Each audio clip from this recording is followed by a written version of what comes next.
আজকে তোমাদেরকে একটা দারুণ শুটকি শেয়ার করব। আমরা ওটাকে চিংড়ি শুটকির ভর্তা না চাটনি বলি, তো তোমরা এটাকে ভর্তা বলতে পারো। চাটনির সাথে তো মিষ্টি হয়, তো এটা কিন্তু ঝাল ঝাল চাটনি। আমার উনুন ধরানো হয়ে গেছে, এবার কড়াই বসিয়ে দিলাম। এর মধ্যে প্রথমে একটু জল গরম করে নেব। এই যে চিংড়ি শুটকি, এই দেখো, এটাকে গরম জলে ভেজাতে হবে। তো এখানে জলটা গরম হয়ে গেছে, এবার এই জলটা নিয়ে এটাকে ভিজিয়ে দেবো। শুকনো মাছ তো একটু গরম জলে ভিজলে নরম হবে। কড়াই বসিয়ে দিচ্ছি, এবার দিয়েছি সর্ষের তেল।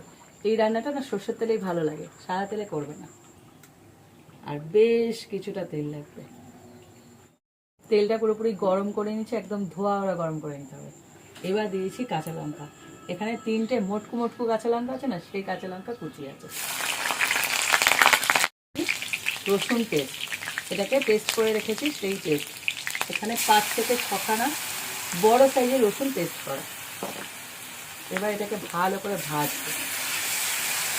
ভালো করে ভেজে নিয়েছি, রসুনের যে কাঁচা গন্ধটা যেন পুরোপুরি চলে যায়। এবার দিয়েছি পেঁয়াজ।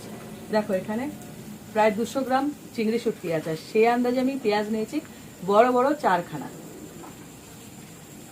পেঁয়াজটাকেও ভেজে নেব।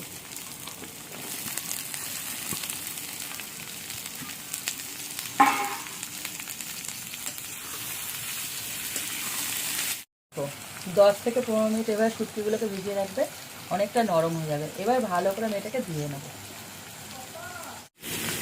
পেঁয়াজ আর রসুনটাকে দেখো খুব ভালো করে ভেজে নিয়েছি। এইবার দিয়ে দেবো টমেটো। মিডিয়াম সাইজের 2খানা টমেটো নিয়েছি কুচি করে। এবার এটাকে ভেজে নেব। শুটকিগুলোকে ভালো করে ধুয়ে নিয়েছি পরিষ্কার জল দিয়ে। এবার এটাকে আমি একটা মিক্সি জার নিয়ে নিয়েছি, এটাকে পেস্ট করে নেবো, একদম ফাইন পেস্ট। চিনতে পারবে না এটা কি শুটকি মাছ না অন্য কিছু, যারা নাক চিটকায় তাদের জন্য। এই দেখো চিংড়ি শুটকিটাকে পেস্ট করে নিচ্ছি। এইবার এই পেস্টটাকে আমি এর মধ্যে দিয়ে দেবো। এটাকেও ভালো করে এই পেঁয়াজ রসুন টমেটোর সঙ্গে ভাজতে হবে। দেখো 300 গ্রাম চিংড়ি শুটকি কয়টুকানি হয়ে গেছে।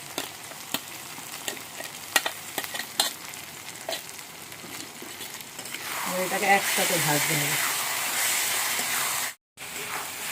শুটকিটাকে আমি সব কিছুর সাথে একসাথে ভালো করে ভেজে নিচ্ছি। এইবার সব মশলাগুলো যাবে। প্রথমে দিয়ে দেবো লবণ, মানে লবণটা ভেবে চিন্তে দেবে, কেননা এটা আরও কমে যাবে।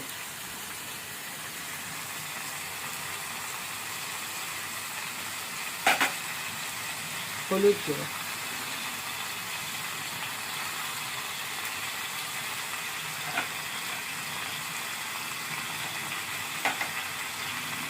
জিরের গুঁড়ো,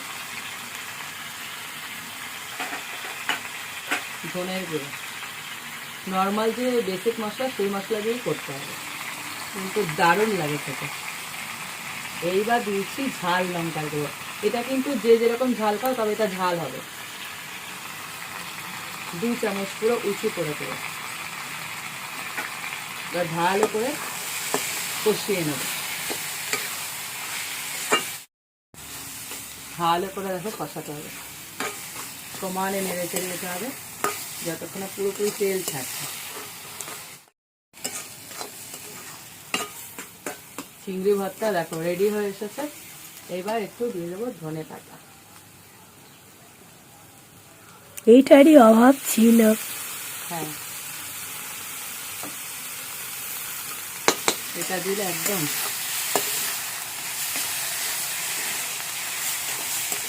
দেখো তৈরি হয়ে গেল শুটকির চাটনি। তোমাদের ভাষায় শুটকির ভর্তা, এটা হলো চিংড়ি শুটকির ভর্তা।